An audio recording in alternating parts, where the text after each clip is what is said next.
DramaCityProductions.com.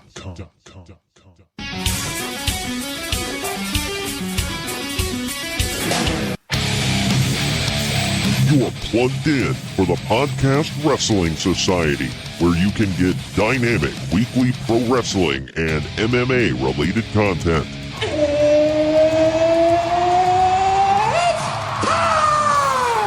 Give us a follow on Facebook, Twitter, and Instagram at PODWRES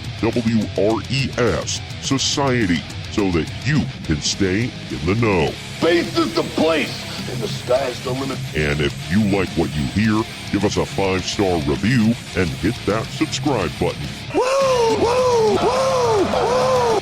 Now, your host, he is the one and only Troy Adams. Hello and welcome everyone from all corners of the planet to be one of the 5 that strive to survive. Here on the Podcast Wrestling Society, I am your loving leader, benevolent host, and Midwest monster, Troy Adams. And with me today, he is the Bailey to my Sasha Banks. He is my co-host with the most, Kyle. What is up, Kyle? I think that's the first time you've ever compared us to women. You and I? Yes. I have dubbed that honor on Greg and I in the past, so I think it was either last week or the week before we were the Iconics. So, trying to change it up here a little bit. I gotcha. Equal opportunity here on the Podcast Wrestling Society. The society is hashtag for everyone. So, yeah, major shout out, by the way, to everyone who listens, whether you are in Sweden, Norway, the UK, Canada, or right here in America. We have listeners from mostly European countries, but, all over the world. And I have a lot of listeners in Texas, New England, here in Ohio, of course, out in California, all over the place. And if I missed your state, I apologize. There are listeners from all over, and we appreciate you all. We love you all. You are deep in our hearts. Thank you very much for being a loyal listener. And Kyle, I didn't tell you this. I told Greg recently, our listenership actually jumped up within the past week. I don't know why, but apparently the word is getting out more, so we're getting more listeners. That's always great to hear. Thanks, everybody, for tuning in. Oh, yeah. People have actually went back and listened to our review of Evolution and our post, all the things that happened post-Evolution.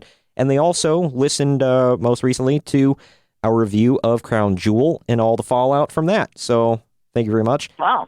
Yeah, absolutely. And of course, thank you to all of our listeners who also enjoyed our many episodes on the Vince Russo era in WCW. Part 6 is coming up next week. We will have, I believe, 7 parts to that, and we'll finally be cutting it off.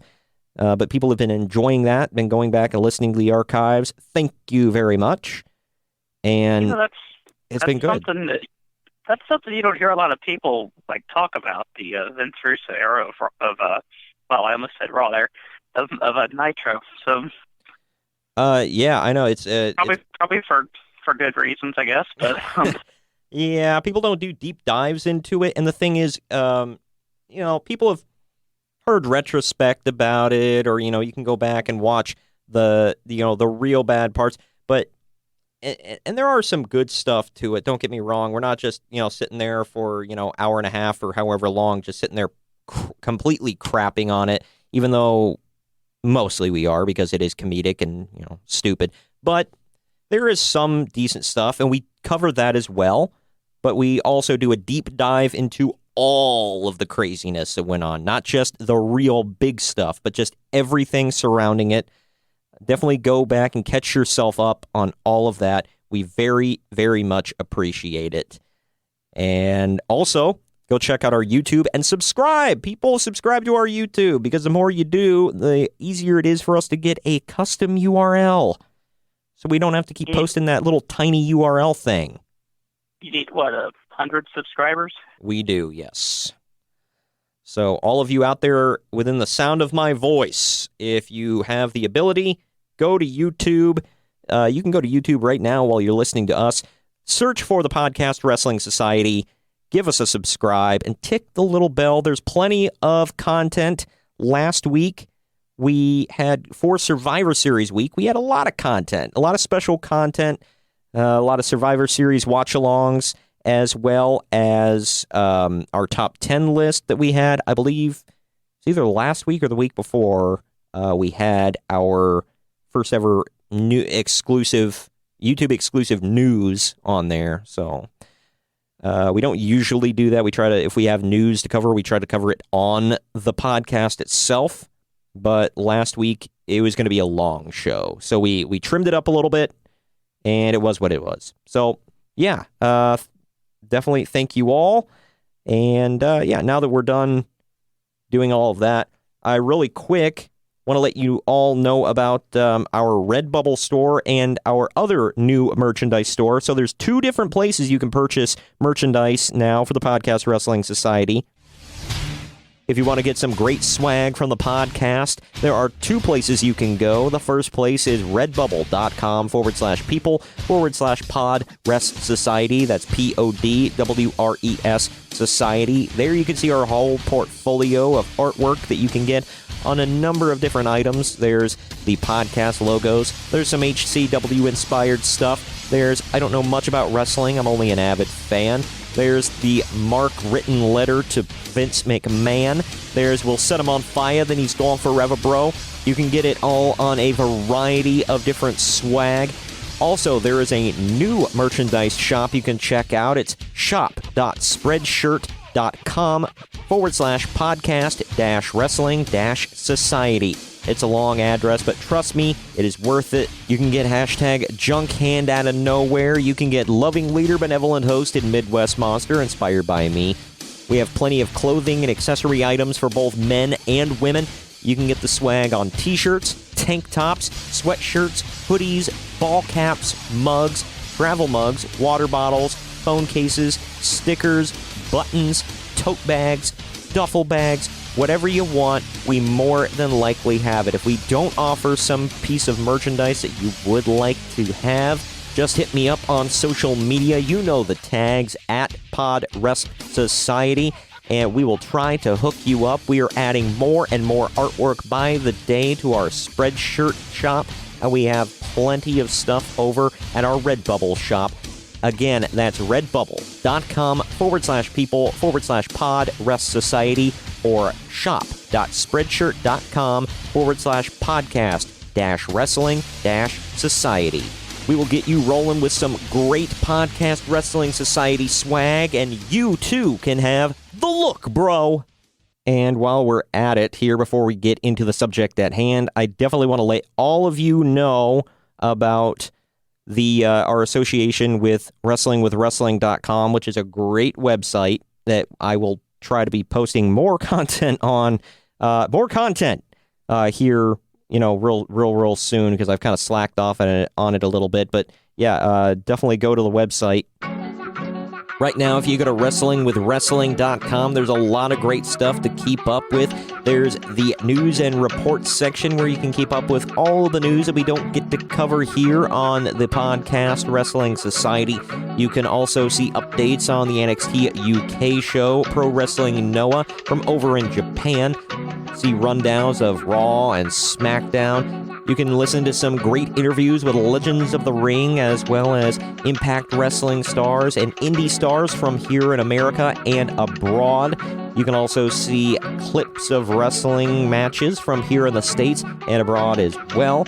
There is the podcast section where you can keep up with us, the Podcast Wrestling Society. You can also keep up with the Andre Corbeil podcast, the MLW Fusion podcast, and many, many others. Go to WrestlingWithWrestling.com right now. WrestlingWithWrestling.com, covering all four corners of the ring. And that is it for now. I will talk to you a little bit later about how to advertise with us and become part of an official paying member of the society. It is well worth your dollar. So definitely stay tuned for that. But Kyle, are you ready to cover all things NXT WarGames 2, NXT TakeOver WarGames 2, and WWE Survivor Series? Let's do it. All right. There's a lot of fallout from the shows as well on Raw and SmackDown that we will cover. A lot of craziness with these shows. It's very much a tale of two shows, in my opinion. But it's usually that way when there's a takeover. But it's more of a tale of three shows because it's just like, I don't know, there's craziness on Raw and SmackDown, but seems more like, I don't know. You and I talked about it before. I love SmackDown usually. SmackDown not so much. Or excuse me, SmackDown, Raw not so much. Like I tend to have enjoyed SmackDown a lot more than I enjoyed Raw this week. Yeah, that's 9 times out of 10. That's the way it goes for me. So, it's very rare that I don't enjoy SmackDown. Very rare that I do enjoy Raw. So that I guess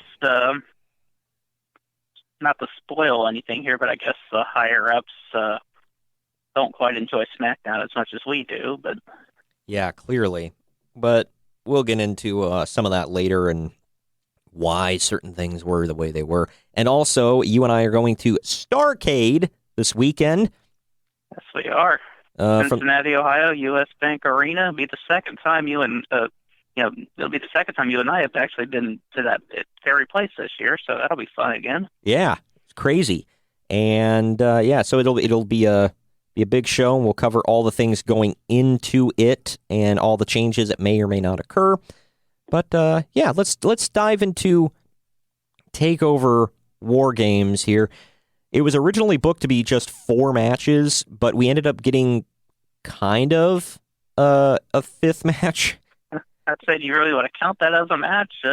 Yeah. Technically the bell rang, so I guess it was. Yeah. Well, the show started off with Matt Riddle coming out, and I'm like, well, what is he doing here? And the whole crowd is crazy for him. They're chanting, bro, bro, bro. I love Matt Riddle. Haven't got to see much of him in the ring, but from what I heard, he's fantastic. But I'm waiting to see more. Either way, he gets in the ring and he says he's not scheduled for a match here tonight, but, Cassius Ohno was talking crap on the pre-show and he called him out.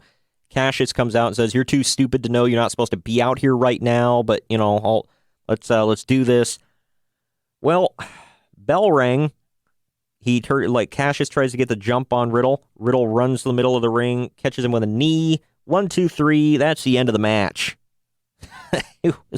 What the hell did we just see? So, from what I heard, they didn't advertise this to be a match because their thought process was if we advertise Matt Riddle versus Cassius Ohno and then we have this, they'll be disappointed. But if we don't advertise it and it's like spontaneous, whatever, and it just happens, they'll get behind it. And they did. I mean, the crowd enjoyed it for what it was. So, yeah, I mean, it worked. I mean, I'm a Cassius Ohno fan, so I didn't really enjoy it that much, but yeah. I like both of these guys. I don't like the way that, Cassius is being booked right now. I do, and I've been saying this since day one, his day one in NXT, is he needs to go on a diet and exercise regime, because, man, does he look portly. I thought he had some sort of health condition where it's, really hard for him to lose weight.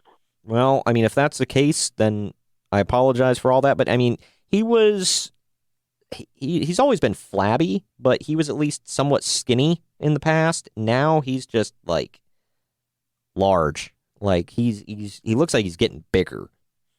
And I don't it's kind of weird seeing a portly dude in trunks. You know what I mean? Yeah. But whatever. I don't know. But he's a fantastic wrestler. I've always been a big fan of Cassius Ohno. And he's bigger, height-wise than you would think, too. I didn't notice it until he came to WWE.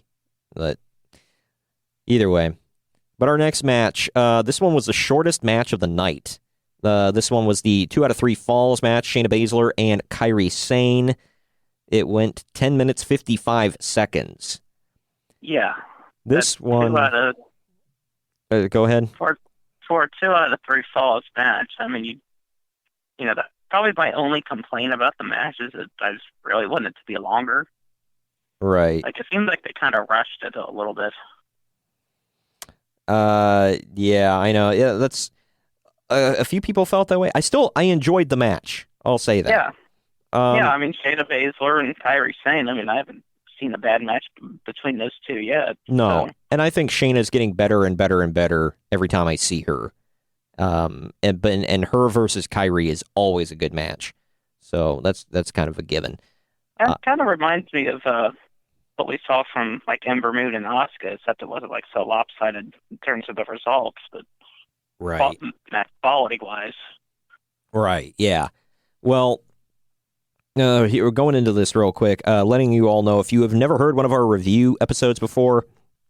I do rank all the matches, I rate all the matches on a scale of 1 to 5, or 0 to 5, as it would be. And I don't rate them with stars like a certain person on the internet that's very famous for doing so.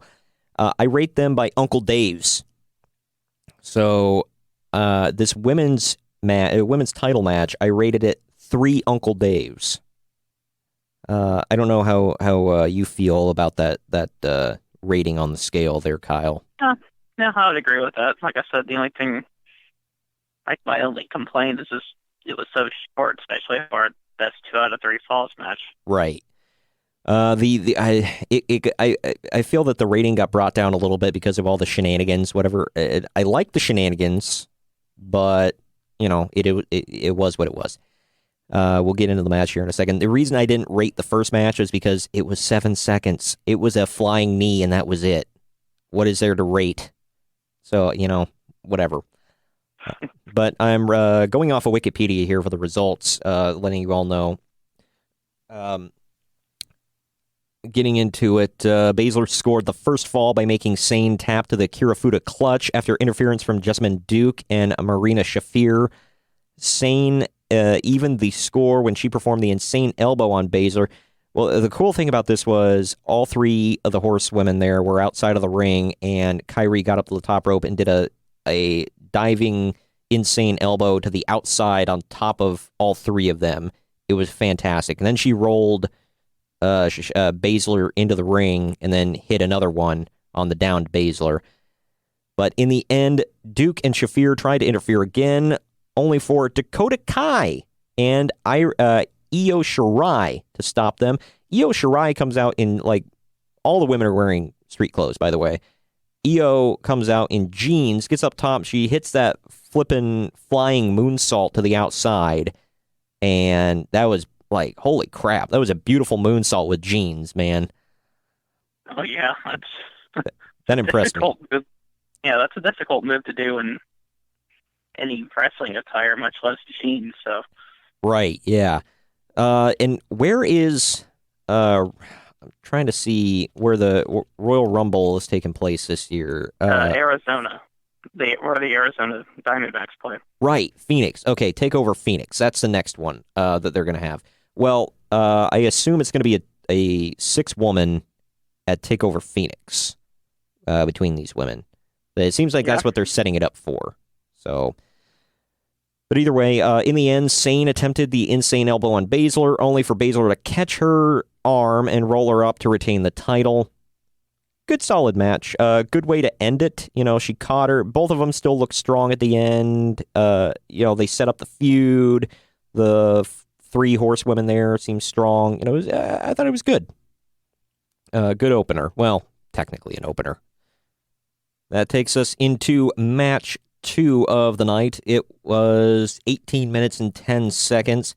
It was the second shortest match of the night, if you don't count the opener there, which I don't.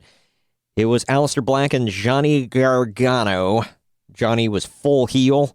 Aleister was in full ass-kicking mode. This match was great. Yeah, probably my favorite match on the entire card. I definitely liked it. It was, I don't know if it was my favorite match. I mean, maybe? I don't know. It's hard to pick for me. I don't know. I gave this one, if I can pull my ratings up here again, I gave this one 4 Uncle Daves out of 5. And speaking of Uncle Dave, he kind of, while he said he enjoyed this match and it was a fantastic match, and then he talked about, well, Aleister Black is really good, but, Johnny Gargano is just so effing great and whatever. Then he turns around and he's like, well, he downplays it. Because he's like, well, if you like this kind of stuff, then you'll love, watching New Japan. And, they have these kind of matches all the time over there. And I'm like, oh, bite me, Dave. Just say it was good and move on. But whatever. We all know that he has such a, what's the appropriate term to use here? Something for New Japan.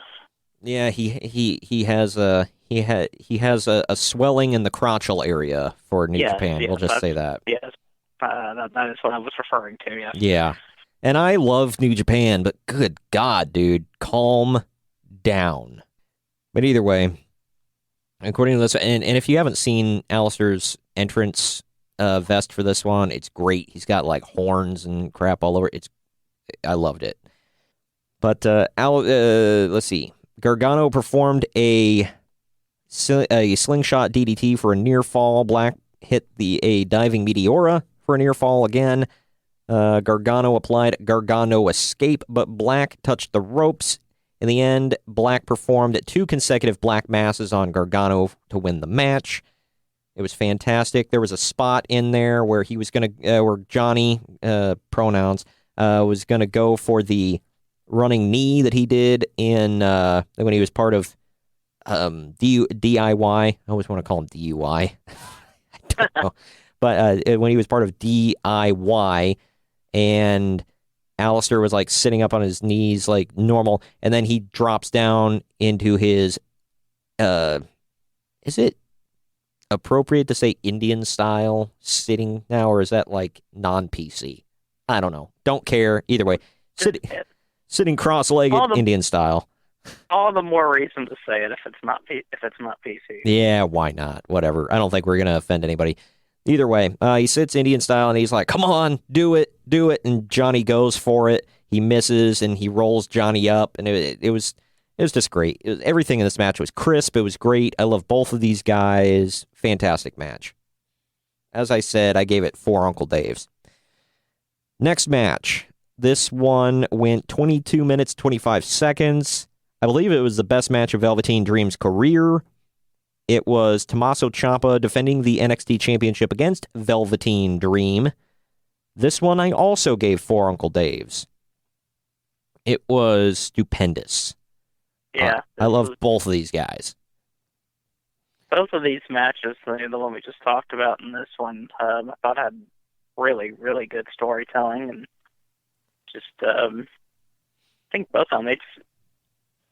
It's like Velveteen Dream and Tommaso Ciampa. It's all Gargano and Aleister Black. It's like I guess they felt challenged by that and had to go out there and try to top it. I don't know which match was better, but I mean both of these, they both brought it. Oh yeah. They played a game of one-upsmanship, the 2 former members of DIY. It was great. Tommaso is like one of the best pure heels I've seen in years outside of The Miz, and I'm probably going to get a lot of hate for that one, but whatever. The Miz was now so-so, but there for a while he was a fantastic heel, and Tommaso is just perfect. He knows how to get heat. He does it the right way. He's great. I love it. These two had a fantastic teardown match. The best part of the match was Velveteen Dream came out dressed like Hollywood Hulk Hogan. That was great. And I wasn't expecting it, but this was like event number 2 that he's come out in a Hulk Hogan inspired attire.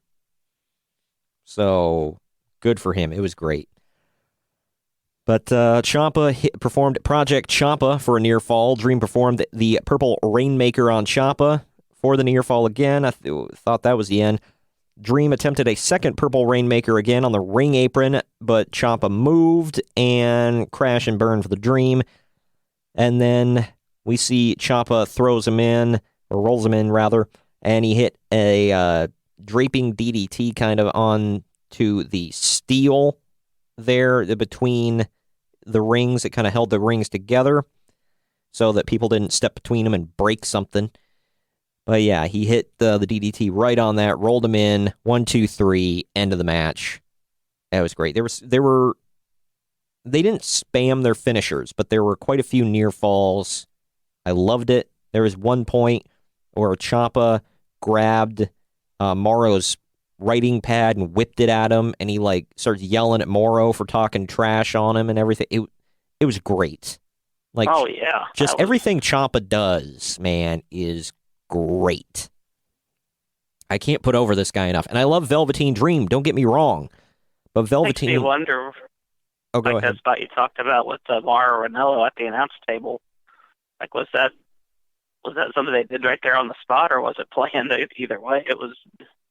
I have a feeling it was improvised, because Tommaso's always thinking, and he's always, he's always doing something. It was good. I liked it. I love everything he does. Everything he does makes sense, and it's for a reason. And I know I'm gratifying myself to Ciampa right here, but it's still I've never been a bigger fan of Tommaso Ciampa than I am right now.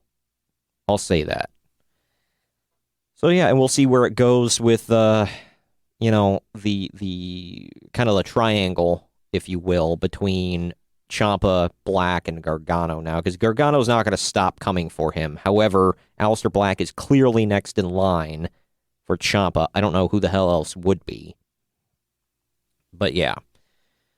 This next one is the main event. It was War Games, and it was the only match that you and I didn't pick correctly on the night. Did you notice that? Yeah, that was... All of our predictions came true, except for this one. We picked the Undisputed Era. They did not win. Instead, the victors were the team of Pete Dunne, Ricochet, and the War Raiders, Hanson and Rowe. This match, I loved it. Don't get me wrong, but it was really, really long. Really long. It was 47 minutes and 10 seconds. Mother of God. They could have trimmed, 5-10 minutes off of this match, and I still would have. I mean, I loved it either way, but god dang, it went on forever and a day. I had a baby during this match. Congratulations. Right.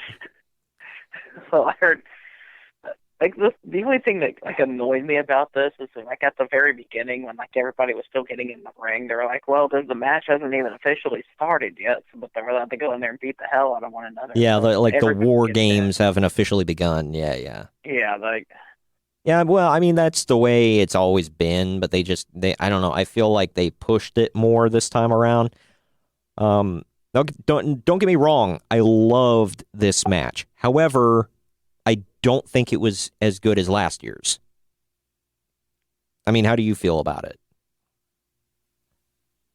So I love last year's was so different because it was 3 teams of 3 instead of 2 teams of 4, and which has never been done before. And it was just, I don't know, it was different. It was shorter. I felt it was more clean and crisp. I don't know. I really loved last year's match, and I loved this year's, but I felt like last year's was better. But that's just me. I don't really know. I mean, I've seen both of them. I enjoyed both of them, so honestly, I don't know which one was better. I'm sticking with last year's, but not to crap on this one. But yeah, I again gave the only match that didn't get 4 Uncle Daves out of me was the opener. That got 3. But the Black and Gargano match, Ciampa and Dream, and then the War Games, I gave them all 4 Uncle Daves. So I felt that they were all, great quality for what they were. Because this, I mean, you can't compare the War Games to a one-on-one match between 2 great workers. No. But for what it was, I felt it was a 4-star match. Or, 4 Uncle Dave's match. Gimmick infringement, pal. Getting into the actual match, though, instead of just talking about it, let's see. It was, as we said, the 4 members of the Undisputed Era against Pete Dunne, Ricochet, and the War Raiders. Pete Dunne and Ricochet had war paint on, kind of matching white war paint, whatever. So that looked cool. All of them had matching colors on. It was black and red. That was nice. They looked like a team. The Undisputed Era all had yellow and camouflage style attires, which looked cool. Going into this match, I did not know this. Pete Dunne has like something messed up in his foot that he's recovering from. I don't know if he had surgery, needs surgery, whatever. He's got a broken foot or had a broken foot. So I didn't notice. They were talking about that during the match. Wow, I missed that part. So, in my defense, did I watch? Okay, no, I did watch it on delay, but I was like watching it while I was working, so I was like doing multiple things at once. If that's an excuse, but yeah. Either way, he was working hurt, and Bobby Fish was also working hurt. He just came off a knee surgery, came back sooner than he probably should have. I hope this is his last match for a little while to kind of recover a bit more. He had to be helped to the back, but Triple H says he's okay. So, I don't know. And that's quite a match to have while injured or recovering from an injury. Yeah. Oh, I just had surgery. Throw me in a cage with a bunch of weapons and, 7 other guys. Yeah. Well, this was a more traditional WarGames match other than the lack of roof on the cage, which I'm still fine with because we get cooler stuff that way. But we'll get into...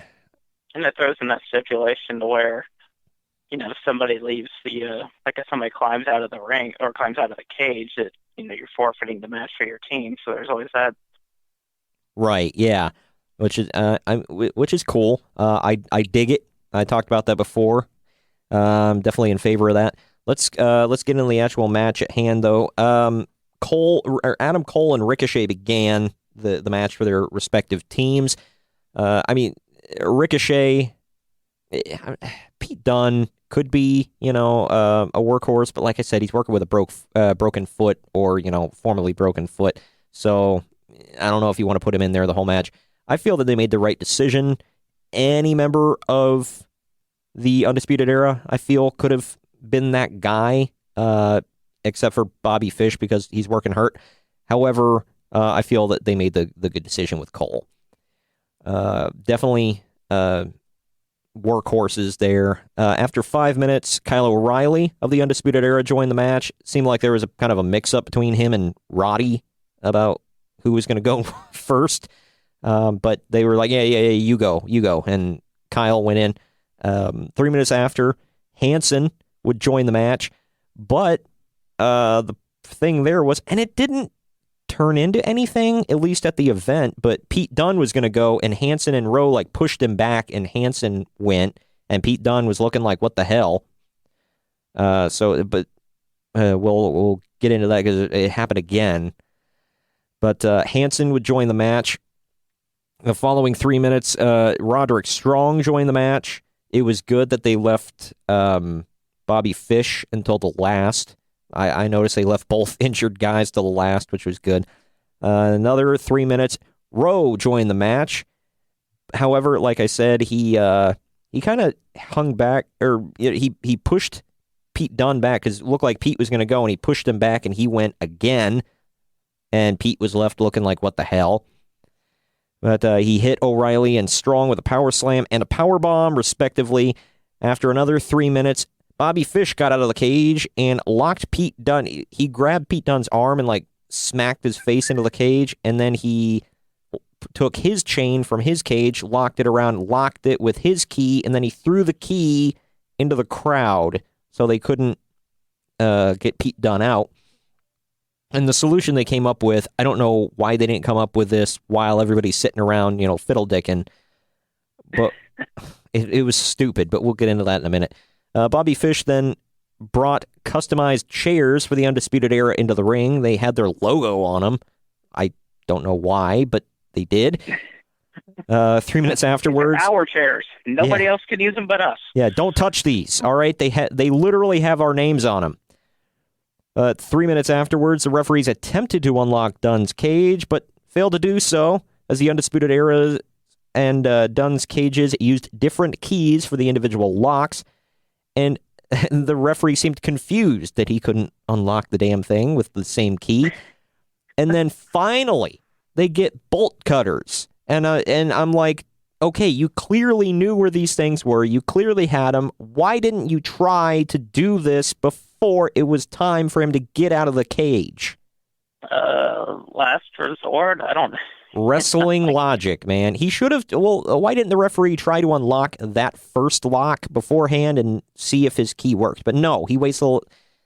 Whatever. Either way, Dunn then left the cage and ran into the ring and Fish and O'Reilly holding the cage door closed, but Dunn brought out a kendo stick and attacked their fingers, with Dunn proceeding to bring chairs, tables, trash cans, a steel chain, and kendo sticks into the ring for his team. Cole reversed the bitter end into a DDT and hit Dunn with a last shot for a near fall. I was kind of skipping around here. He went for another... I love how we had a combination of WCW and ECW. Oh, yeah. Yeah, I know. It was a little bit of like, have you ever seen Lethal Lockdown in TNA? Okay, well, it was one cage and one ring, but the thing is, it had rules exactly like WarGames, but once everybody was in the cage, then they would count down a timer, and instead of somebody else entering at the end of the timer, they'd bring down the roof of the cage, and the roof had weapons dangling from it. Mm. So, and it was a great match. I liked it. It was clearly a ripoff of WarGames, but it was still cool. Sounds like the Ambrose Asylum match we saw. What was it, last year before that, with the Ambrose and Jericho? Yeah, a little bit, yeah. But this was like the WarGames rules where like two people from each team start off and then somebody else enters and so on and so forth. You know, so it was like that. But it was, like I said, it was only one cage, so it was kind of a cluster at times, but you were allowed, like, people broke out of the cage all the time. AJ Styles one year, like, laid, I want to say, James Storm on a table, and he hung from, they were always in, you know, like, that sound stage, so the roof was kind of low, and he hung from the rafters and, like, dropped down on top of James Storm on the table on the roof. So... just crazy stuff like that happened all the time. I think Jeff Hardy did something similar to that one time. It was good. But getting back to this, flipping, the two spots I remember sticking out the most in my mind were, three. There was one, there was like stereo. Ricochet hit one member of the Undisputed Era with a Super Hurricane Rana into one ring, while Pete Dunne was hitting like a super, like, single arm suplex off into the other ring. And there was another one where all 8 men got like each other in like a combination superplex power bomb off of the side of the cage. That was insane. Oh, I'm sorry, 7 men, because Ricochet was like up in the corner of the cage. And that led to the other crazy spot, because after they all did that, gave everybody time to recover, everybody stood up, and Ricochet hit a double moonsault off the top of the cage. So he backflipped twice. He damn near didn't hit it. Like, it was a little scary there for a moment. But he hit it. It was insane. Ricochet is a crazy man, but by God, he's awesome. The one and only, man. But either way, the end of the match, Cole went for another attempt at a last shot, but Dunn reversed it into the bitter end. Then Ricochet hit a 450 splash, and both of them covered Cole for the win. I was shocked to see the Undisputed Era lose here. And they kind of played it up at the end. You know, Pete Dunne's looking at the North American title, kind of like, I want that. And Ricochet is kind of looking at the UK title like, I want that. And then they both pose at the top of the cage together. It was great. I loved it. All in all, I give NXT TakeOver WarGames 2 thumbs up. I don't know about you. I agree. Very good show. I believe I say this every time we review a TakeOver event. I'm yet to see a bad one. Yep. Oh yeah. It's great. I was thoroughly impressed.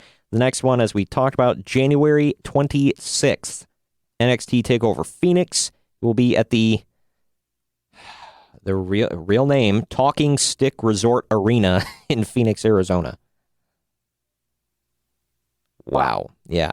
It was formerly known as the American West Arena, formerly known as the U.S. Airways Center. Now it is the Talking Stick Resort Arena. Okie doke. Yeah, that's quite a name there. That might be in first place for worst arena names now. I got to make a list of like the worst. That's up there with Smoothie King Center and the PPG Paints Arena and the KFC Yum Arena. KFC Yum Center. Sounds like a future list that you and Greg should do, like the worst names of arenas that hosted wrestling events. Oh, God. Yeah, right.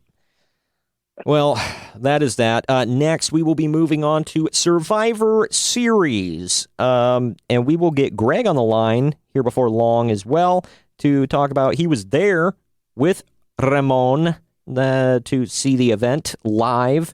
Both these events, actually. So we'll get his take, and we'll talk a little bit about what went down, what transpired on Raw and SmackDown as well. We're going to take a quick break right here. Before we do, I do want to let you know how you can advertise with the podcast to become a member of the society. If you want to advertise with the podcast, go to AdvertiseCast.com/podcast Wrestling Society.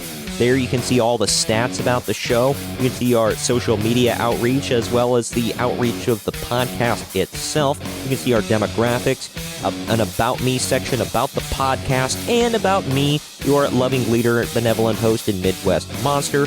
You can also see just about any stat you want to know about the podcast. You can also see our rates for 15, 30, 60, and 120-second promos. We will take your commercial, we'll take your promo, whatever you're advertising, whether it's yourself, a product, your podcast, or whatever, we'll hook you up. We'll also do some live reads if that's what you want us to do. Definitely go to AdvertiseCast.com/podcast Wrestling Society. You can also email me directly at JapaneseProWrestling@gmail.com or hit me up on social media. The tags are at PodResSociety. And now that we're done peddling our wares, we're going to take a quick break right here, let you know about some other great podcasts here on the Drama City Productions Podcast Network. When we return, it's all about Survivor Series. Teams of 5 strive to survive. Right after this. DramaCityProductions.com.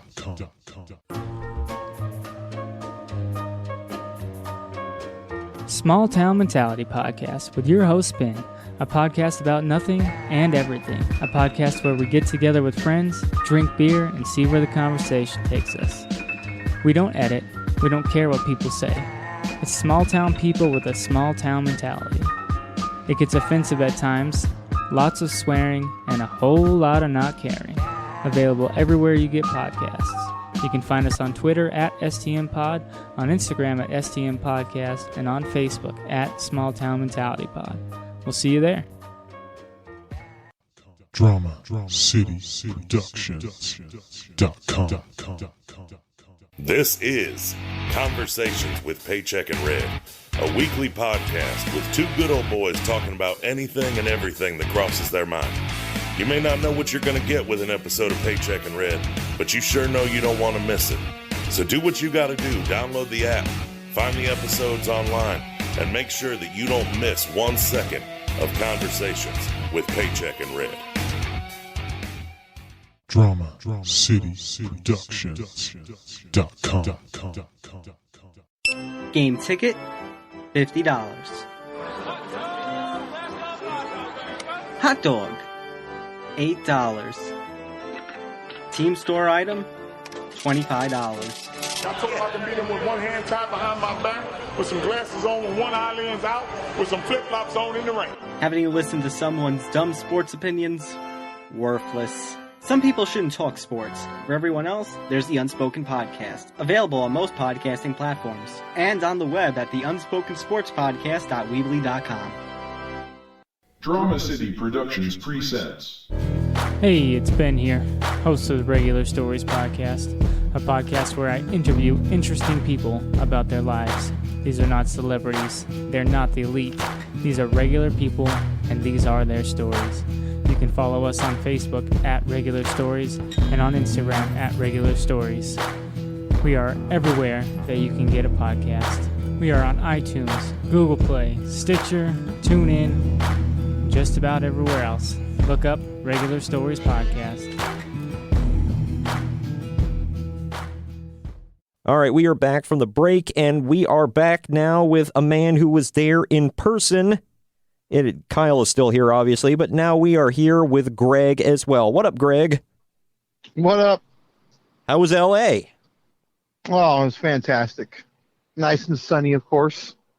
And far away from all the fires. Not as far as you'd think. There's some down there, too, but the air quality was surprisingly good. Well, that's good. It's odd for L.A. Yeah. Nice. Yeah, I've never been, so I've never been that far west. But speaking of being there, you and I were talking about this. Kyle and I were talking about this. Kyle and I might make a road trip next year to meet you at the airport in Chicago, because next year in Chicago should be Survivor Series. Yeah, I'm looking forward to that. Oh, yeah. And Kyle, we can pull this off. That would be great if we can. Yeah, right. I know. And I don't want to go alone. Driving alone, you know what I'm saying? That'll be a 5-hour drive by yourself. Gets a little tedious, but whatever. Yeah. So hopefully you're able to go. But yeah, into actual Survivor Series. Kyle, you and I talked about this a little bit off air. And I talked a little bit with you about it, Greg. Match quality-wise, I thought this was a great show. I did too. I thought it was one of the better ones in years. Booking, however, me and Kyle kind of agreed it was a little confusing, certain aspects. After watching Raw and SmackDown, a little bit of it, I don't know, the gears are kind of turning in my head and whatever. I made sense of some of the booking. Some of it, I'm still waiting to see how it pans out, but it is what it is. However, match quality wise, I enjoyed all the matches. There was only 2 matches that I was so about, but all in all, I gave this one some good marks. And not the kind of marks that read a certain Uncle Dave publication. Yeah, they were all there too. Yeah, we heard them all booing Ronda 2 nights in a row for whatever reason. Yeah, that was one of the biggest surprises of that entire night. I can't believe they would do Ronda Rousey over Charlotte. It was just a pro-Becky crowd, that's all. Yeah, and I get it. However, it's like, Ronda had nothing to do with any of this. I don't know. Maybe they read her. Maybe it was a bunch of millennial men and they didn't like her crap talking on Twitter. I don't know.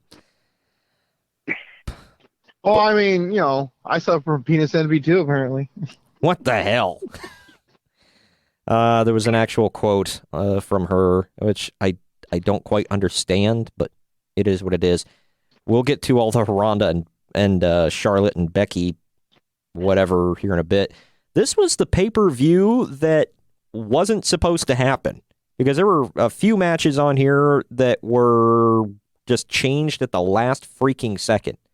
I mean, they were good, and I enjoyed the changes, but it was just last-minute changes, so I don't know.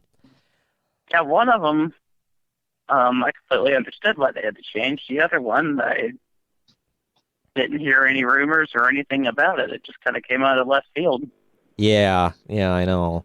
Well, starting off with the pre-show match here, I thought this was one of the best pre-show matches we've seen on any show in a long time. And no coincidence, it had the Usos in it. Yeah, well, and the thing is, the last time we saw a really great pre-show match that was at least as good was the Usos and the New Day, I think. Yeah, which I said was the match of the year last year.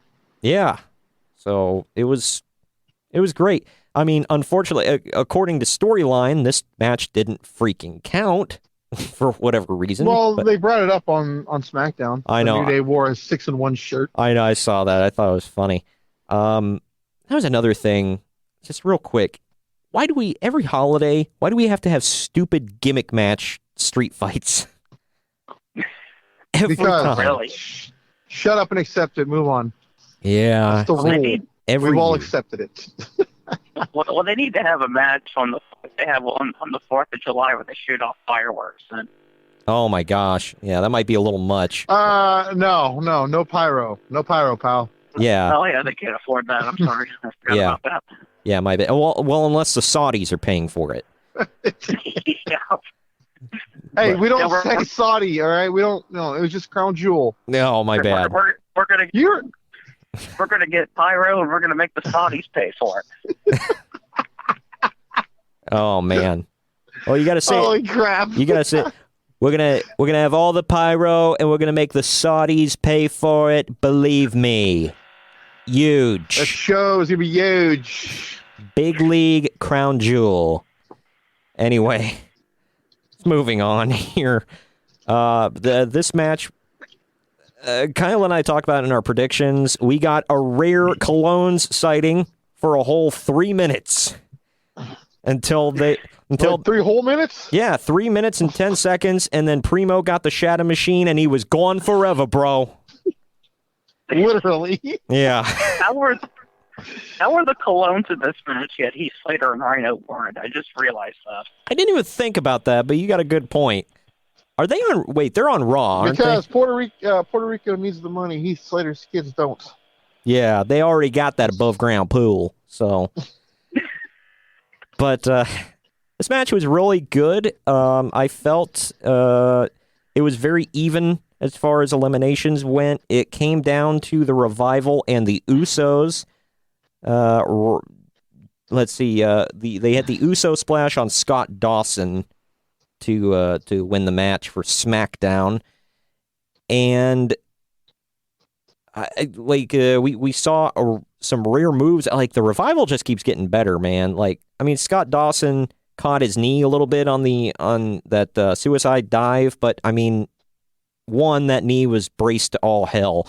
Two, we've never seen Scott Dawson do something like that, so that was awesome. And I think we see Wilder do a tornado DDT. Yeah, that was, and it was like a Chris Sabin style. Yeah, I pulled Chris Sabin's name out, but anyway, it was a Chris Sabin style one. It was great.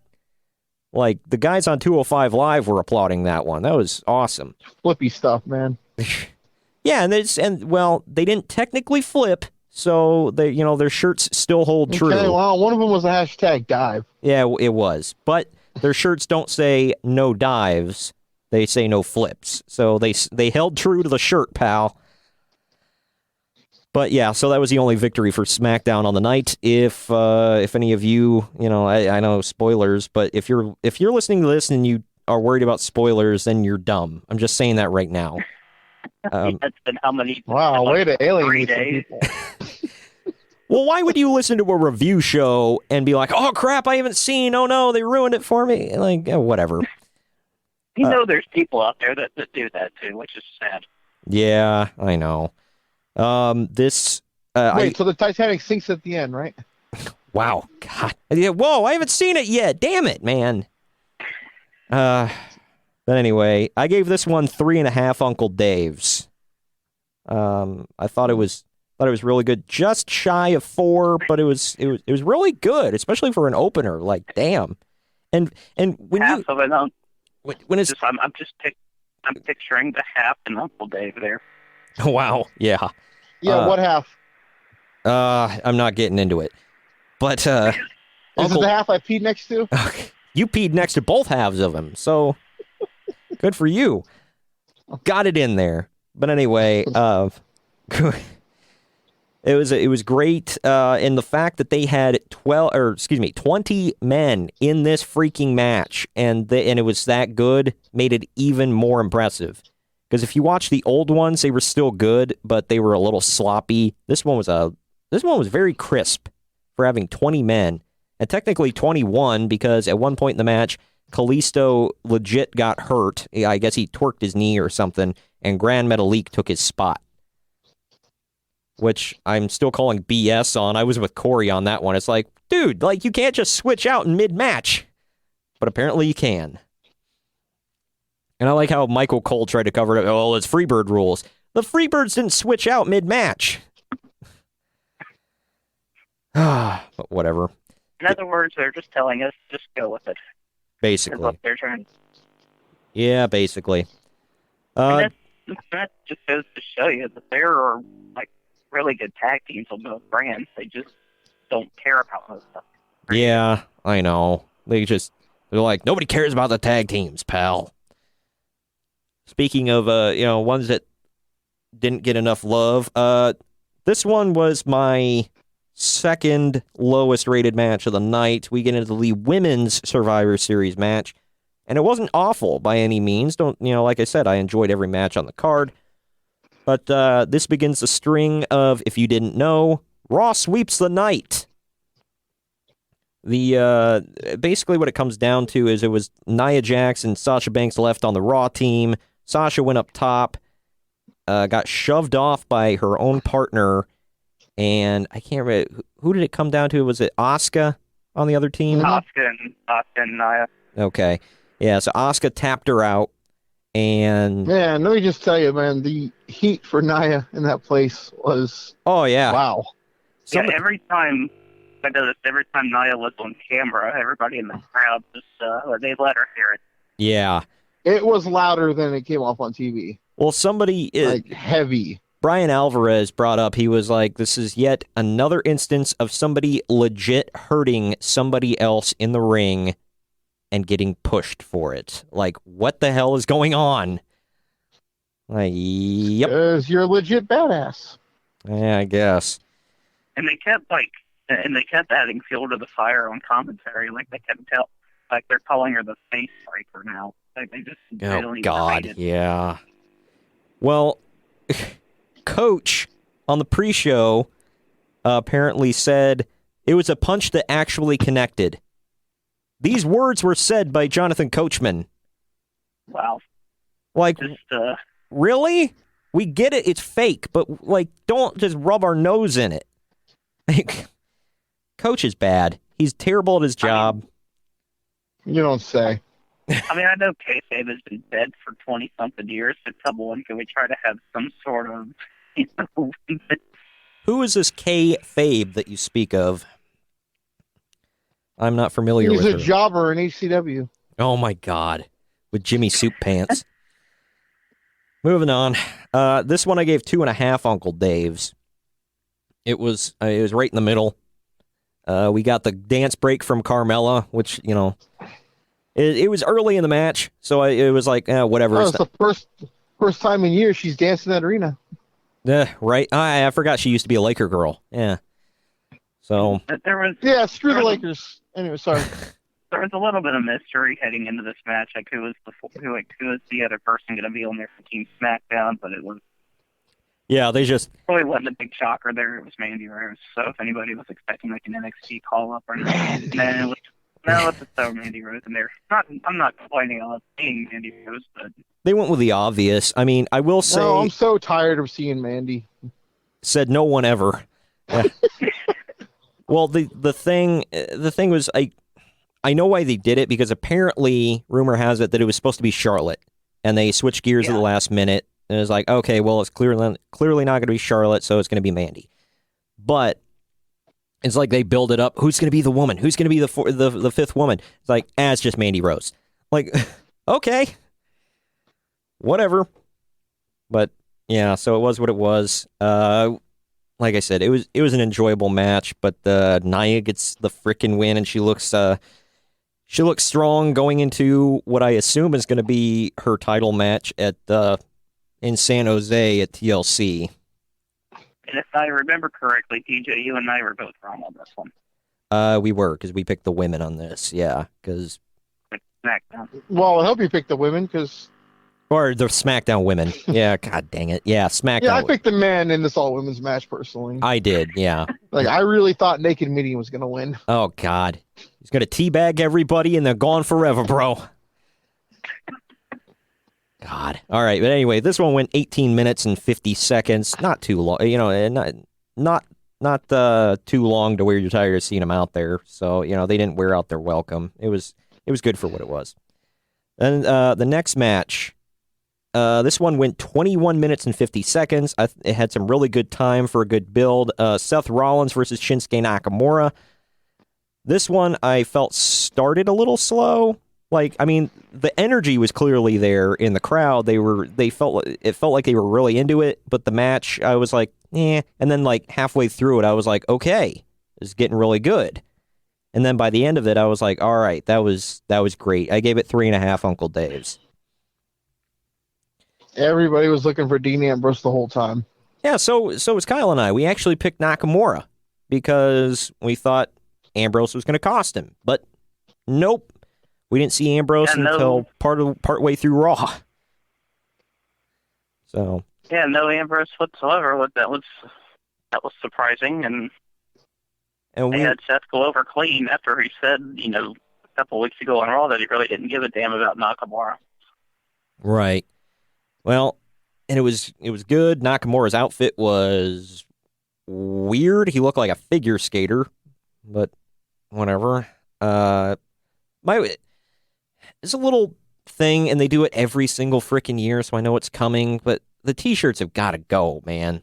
We know who's for who. They're all color coordinated. The t-shirts look stupid. Especially Charlotte wore hers under her gear, and Ronda had hers just across her back. I don't know. I thought it looked stupid. Everybody's out there in t-shirts. We don't know what team they're for. I don't know. But it's just a little nitpicky thing. Anyway, yeah, like I said, this match was really good. About as good as I thought it would be. So, awesome. Next, we get the tag champs versus tag champs. This was my lowest rated match of the night.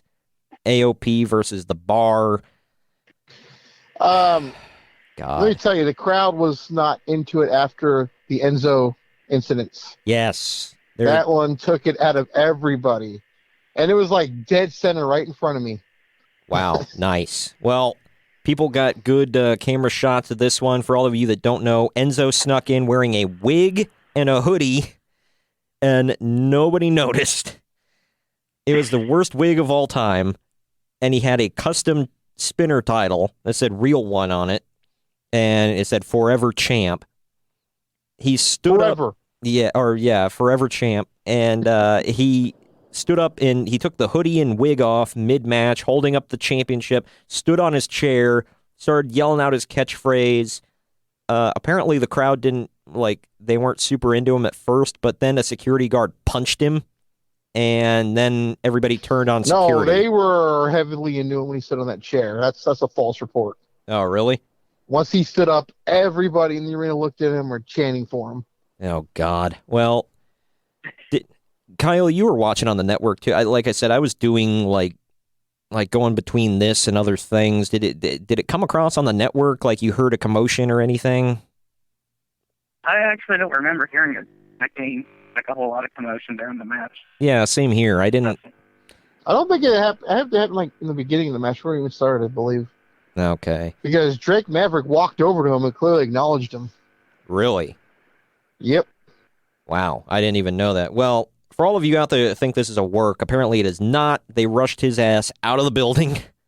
Like I said, security punched him at one point, so whether intentional or not. So yeah, no love lost for Mr. #RealOne.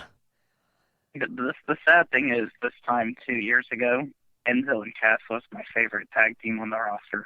Boy, how things have changed. Yeah, now I never want to see either one of them ever again. I have no desire to see Real One or Large William. Sorry, I had to make that joke again. But yeah, this match was just meh. Just four big sweaty men beating the tar out of each other for a little while, which wasn't as fun as I thought it would be. I mean, the match didn't suck. It just wasn't great. I gave it 2 Uncle Daves. And the spot. Frickin' Drake Maverick gets involved. He gets chased around the ring by one of the members of the bar. Big Show shoulder checks him, knocks him down, picks him up by his throat on the apron, and he pisses his pants. Yes, he brings, instead of the authors of pain, Drake Maverick became the author of piss that night. Yeah, apparently. The AOP. Yeah. You're in big trouble. That's funny, pal. God dang. You know who the hell came up with this. Vince was in the back laughing at himself at this whole thing. Yeah, I know. It's like, what the hell? I saw it and just like shook my head and face palmed. That's one of those moments that makes you embarrassed. Like, if you're with mixed company watching this and that comes up, you're like, yes, I'm a wrestling fan.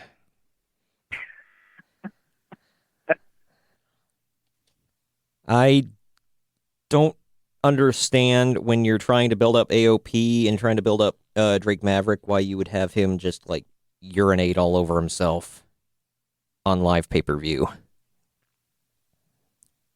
But it was funny, pal. I guess. Did the crowd even give a damn, Greg? Oh yeah, they were laughing their ass off. Really? Because on TV it just sounded dead. Like, oh, they were laughing hard.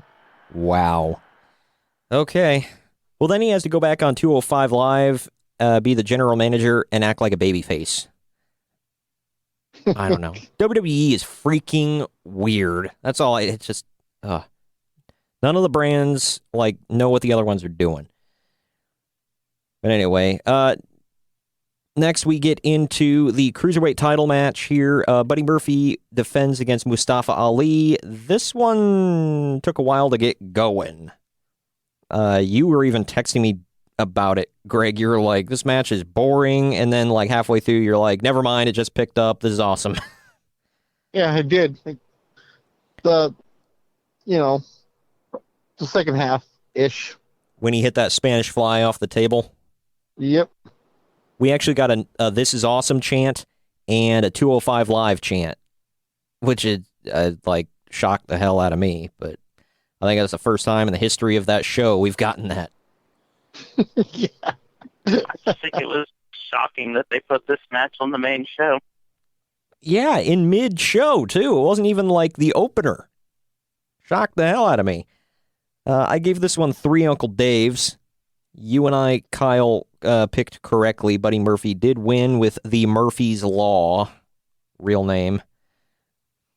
But yeah, he hit the springboard V trigger when Mustafa tried to springboard onto him. Then he picked him up, hit Murphy's Law. 1, 2, 3, end of the match. He's got the Cruiserweight title and the hottest girl in wrestling. I hate Buddy Murphy. I hate him more because he has that awesome title. Oh yeah. The title, that's the most prestigious title in wrestling, Greg.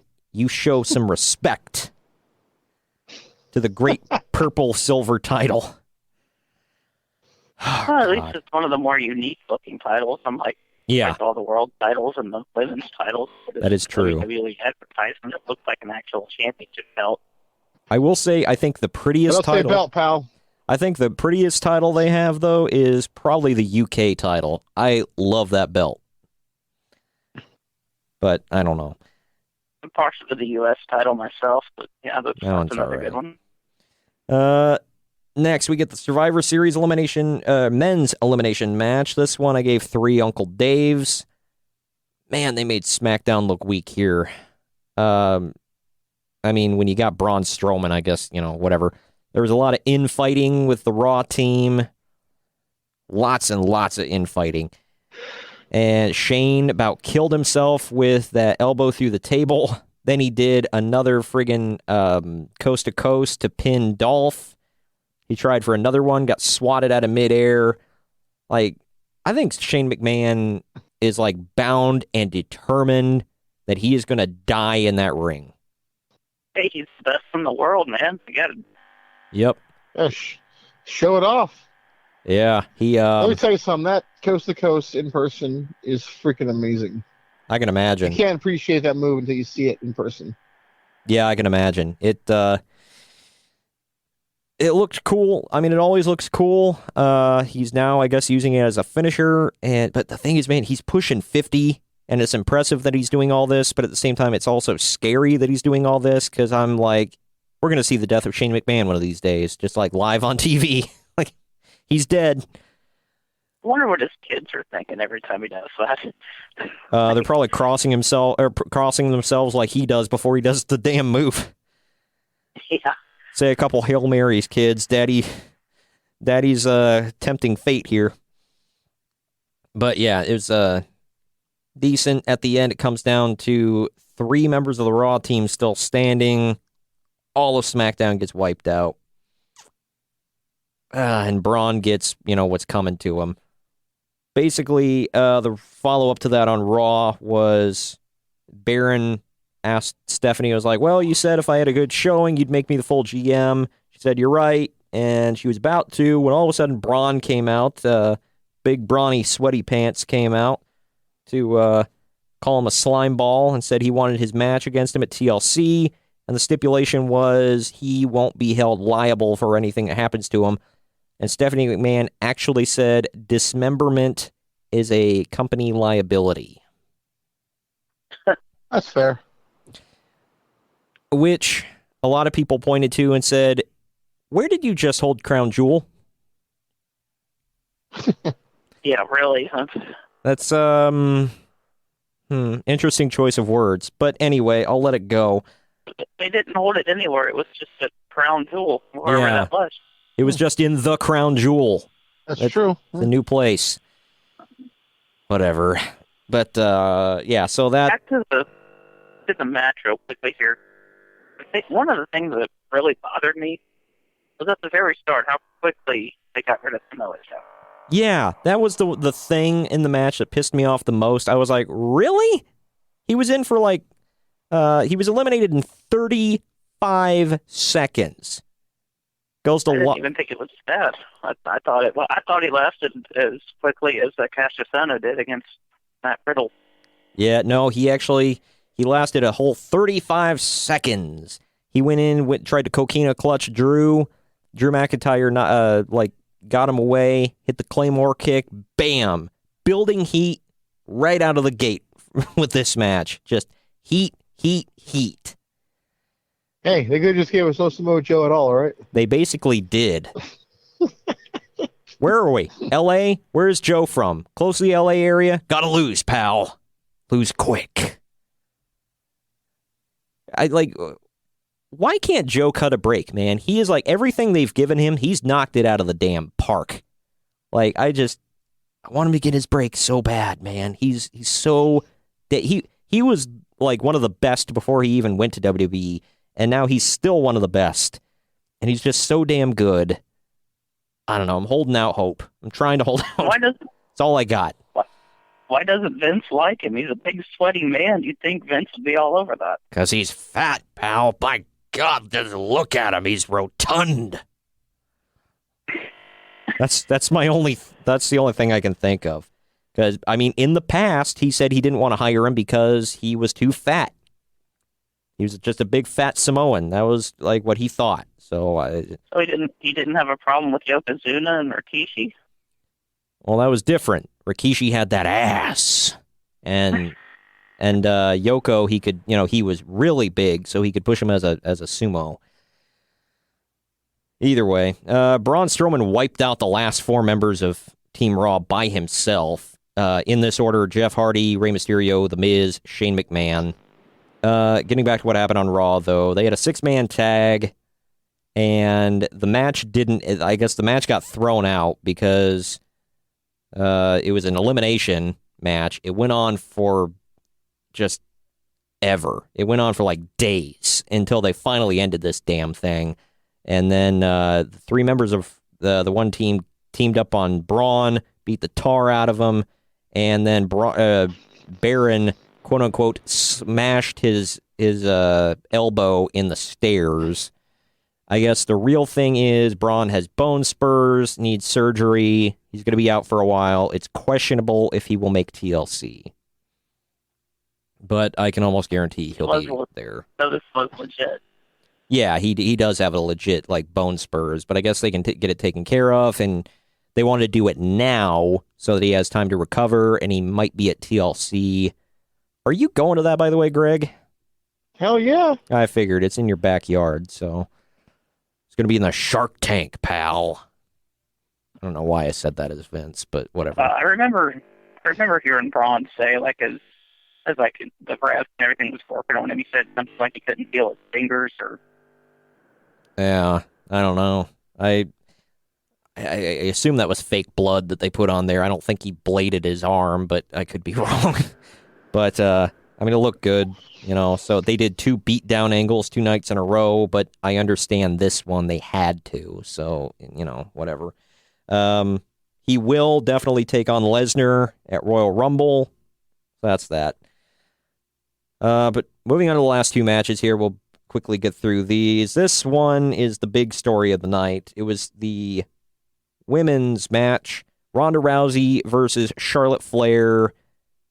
By God, Charlotte beat the crap out of Rousey, and this was before the end.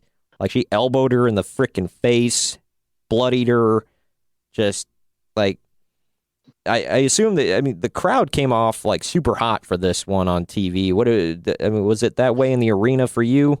Yep. Yeah, it was. They seemed loud. They seemed into it. It was great. I gave it 4 Uncle Daves, even with the schmaz finish.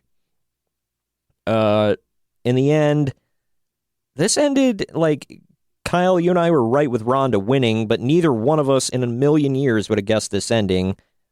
In 14 minutes, 40 seconds, they were outside the ring. Ronda came around the side, and Charlotte just blasted her with a frickin' cane and then proceeded to beat her like she's owed her money. Like, she beat the brakes off of her. Yeah. Owed her a lot of money, because... Holy crap, right? If any of you have never seen that thing from Family Guy where Stewie, like, goes crazy on Brian, beating the tar out of him because he owed him money, look it up on YouTube. It's very similar, minus the flamethrower. It just, wow. I'm sure Charlotte would have used one if she could have found one. Probably. She used my only complaint was, like, she Pillmanized her by putting the chair over her throat and stomping on it, and then Ronda just, like, I don't know. I know it, you know, it could, quote, make her look weak, but I feel like she should have been carried out or stretchered out or something like that after something like that. Or the very least, when she showed up on Raw the next night, not been talking normal like nothing happened. Yeah, completely no-sold it. Like, yeah. Oh, her body sold it enough. Didn't you see it? Yeah, oh, she was wrecked. You could tell. Well, she's also a professional fighter and has been beat up before. I don't think it's so much of a no-sell thing. Yeah, well, no, I get that, but she's never had a steel chair put around her throat and then stomped on. That was it was clearly more on her chest, though. So. Yeah. I mean, it wasn't that big of a deal. It's just, you know, it was what it was. She cut a decent promo the next night on Raw. Charlotte, I guess, is a heel. Kind of. I don't know. She's kind of in the Becky realm now, where it's like she's a heel but not a heel. I don't know. I'll ask her tomorrow when we go to dinner. Wow. Yeah, right. But all in all, it was great. These two had a fantastic match with each other. I'm looking for the future of this. I don't know where if she's going to face Charlotte, because she's probably going to get Nia, she being Ronda, is probably going to get Nia. Pronouns, pal. Right. In San Jose, and it's San Jose is, you know, close to where Nia is from, so Nia must lose. And then I assume Ronda's going to... screw San Diego. Oh, I forgot, SoCal. But then I assume she'll get Charlotte at Rumble and then Becky at Mania, or they could be setting up for a 3-way at Mania. I don't know. Either way, very excited for the future of this. Yeah, and they made a way for Charlotte to get, because she was kind of cold coming out of that Becky thing, and they heated her up all over again. It's great. People are talking about it. She did not seem too happy with the crowd turning on her, though. Ronda, that is. They were... Get over it. Yeah. She looked kind of pissed on, like, when she was looking at the crowd on Survivor Series. The next night on Raw, she's trying to talk. The crowd is chanting for Becky the whole time. Yeah, I noticed that. That was... If anybody was going to... The crowd was going to turn against. I'm really shocked it'd be Ronda Rousey. I don't know. Yeah. It's also an LA. It's also an LA crowd. You need to take that into account. Yeah. Yeah, that's true. Well, Shayna Baszler commented on it on Twitter and said, yeah, WWE fans are fickle, but UFC fans are much worse. We're used to fickle. Well, hell yeah. In Australia, they turned on Ronda Rousey when Holly Holm knocked her head off. Like, they cheered the hell out of her. Yeah. Well, at that time, Ronda was, in terms of wrestling, Ronda was half heel anyway at that point after that whole Ultimate Fighter debacle. So, she came out looking terrible after that Ultimate Fighter. You and I both said the same thing. We were like, man, I hate Ronda now. Because Miesha Tate came out looking like the complete babyface in that one. And then she still lost big, but... whatever. Either way, I'm very excited for the future of these, the 3 women in this feud now. Main event. I gave the main event the WWE, or is the Universal Champion versus WWE Champion Brock versus Bryan. It did not go the way I expected it to go. It actually went way better. It went 18 minutes, 50 seconds. I gave it 3 Uncle Daves. I thought it was one of Brock's best matches he's had. Yeah. This one and his Styles one I thought were great. That goes to show you how good Daniel Bryan is if he can get a good match out of Brock Lesnar nowadays. Yeah. Well, Brock clearly likes Daniel. I still think Brock can wrestle. I just don't think he does. Yeah, he's... he can. He just... lazy. Not to, it seems like. Yeah. Well, it was great. I'm surprised it went for almost 19 minutes. Daniel was working... Yeah, it sounds about... Yeah. Yeah. I just feel like it went for a while. Daniel was, both of them were doing effective heel work, even though Daniel was clearly favored by everybody because Brock is so freaking hated. The crowd at one point started chanting same old fecal matter. Mm-hmm. That was nice. At one point, Brock was like laughing about it, and he started yelling Suplex City, like trying to get the crowd to chant for him, and they just booed him. That was funny. But Bryan made it. Man, that first German suplex was scary. Bryan landed on the head/neck area. Not good. Bad. And like after that one, it's like, I guess Brock kind of decided right there, I'm just going to do mostly belly to belly from here on out. He did a couple more Germans, but yeah. Well, they speculated on Wrestling Observer Radio that maybe Bryan was trying to backflip out of land on his belly, but didn't get the rotation and ended up landing on his head, which is scary as hell. But for the rest of it, he took the rest of the suplexes like a champ and landed perfect. It still looked brutal as all hell. But yeah, they went back and forth, beating each other up. There at the end, Bryan was like reversing everything there towards the end. It was great. The crowd was super into it. And then Brock picked him up at the end, F5, pinned him. And this one dude in the crowd has become a meme because he had this look on his face like, really? And then he just like sat back down. Yeah, I saw that finish coming from a mile away. They teased a couple of times that maybe, Bryan was going to pull off the upset, but I just knew right when he had him in the S-lock the second time, I knew Brock was going to just get up and put him in the F5 and end it right then and there. So if somebody actually thought he was going to win, come on. He wasn't going to win. but he had a really good showing. He looked strong going into his match with AJ at TLC for the WWE title. And the best news about this whole match, something that I was concerned about, Daniel Bryan didn't get hurt in this match. So Exactly. That was very good news.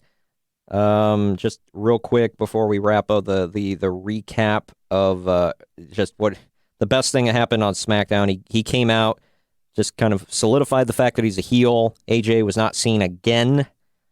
Apparently he's negotiating his brand new contract with WWE. He apparently wants a Randy Orton style contract where he doesn't have to do house shows and maybe do a few lesser dates.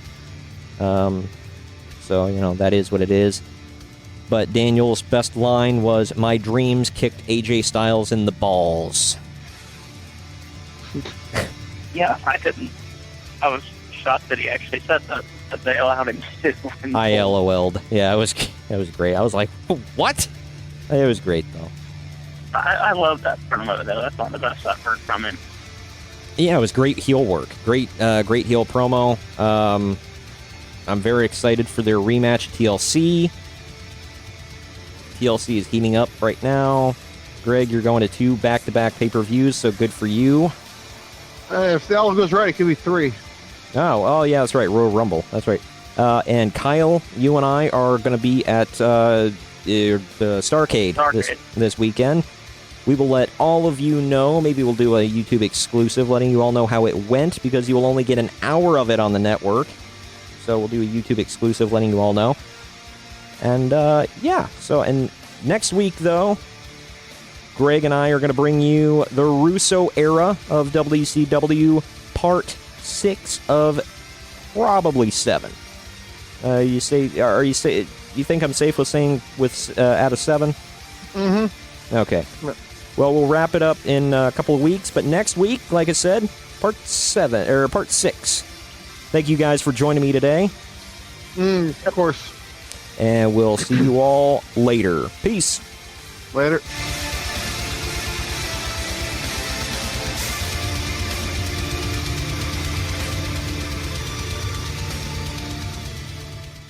This has been a Drama City production.